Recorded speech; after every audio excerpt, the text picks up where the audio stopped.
Hi everyone, welcome to a new unit. This unit we're going to be focusing on area, volume, stuff like that. So don't forget to put your name and then the date. And then for our essential question, we're going to write, I can use area formulas to calculate area. So first step, work on this review and then come back with when you're finished to check your answers. Alright, so that was just to give you a little bit of a warm-up.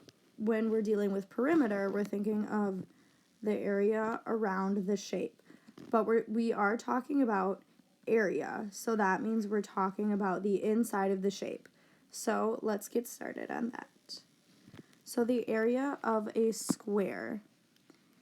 The area of a square is each side multiplied together. So this side times this side. In this case, the length times the length, or a squared. And the a just represents any variable. So that's the formula for the area of a square. So our steps are to pick the formula,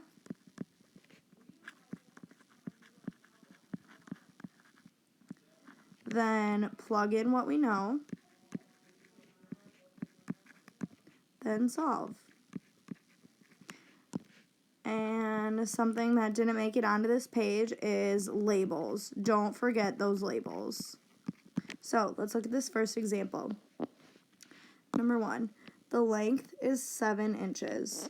So if L is representing this A value, then our L is equal to 7.